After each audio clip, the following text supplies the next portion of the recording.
Aurora, parang isa yun sa malaking bagay at maraming bagay kung bakit nananalo sila sa early game. Oo, tsaka kung papansinin natin, yung mga jungles at tsaka yung mga heroes yun, bumalik tayo sa mga earlier seasons, mga season 13, season Utility, 12. no? Utility. Akai tsaka Predrin magkaharap. By the way, debut pick dito ni Demon Kite para sa isang Akai. Mga gagamit kaya nila yan.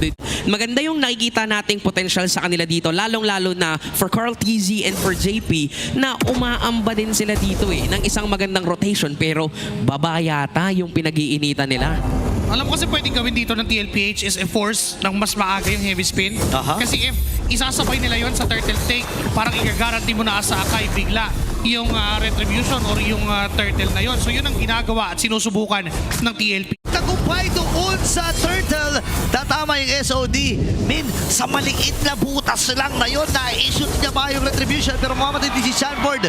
Sa kamay ng Aurora, actually tatlo yung namatay kontra dun sa pagong. Split second lang yun pero nahanap pa ng The Goat para ma-retry pero ang nahanap din ng Aurora, 3 kills na mag-play doon sa loob ng RWM. Medyo mahihirapan talaga sila. Nagamit yung Glorious Pathway. Okay, nagamit din yung Revitalize pero ito na makakasurvive. Hindi kasi apat ang kumumpul sa kanya doon.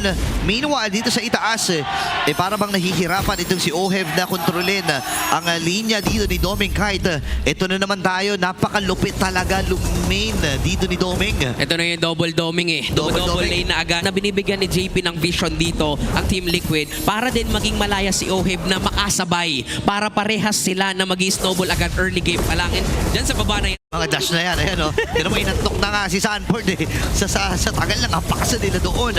Pero dito may maaaring mamatay. Kalahati na kagad yung buhay dito ni Oheb. Tatama yung ton. Pasok din si Oheb. Nasipata! At ito may ganyan magamit ng trigger pero dadive na nga ba? Ang TLPH buhay pa rin with a sliver of health. Si Light na nagamit yung kanyang Glorious Pathway. Pero kailangan na umuwi ni Doming Kite.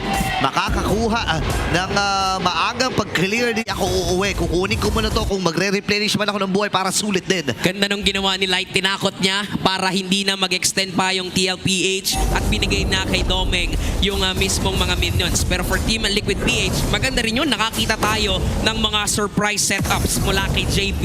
And now, labanan na naman. Hindi na naman ang pero wala siyang pakialam sa mga ipit at mga heavy spin. Carlito nagbagsak yung kanyang appraisal shot pero mamamatay siya sa kamay ni Doming Kite. Ngayon kailangan mag-atras sa Light na baba ng buhay pero mamamatay din ata din si Doming Kite. Haabulin ni JP pero di ata aabutan. Oheb tamang si Maroy pero naging sack lang ng Sky Piercer para dito kay Doming Kite.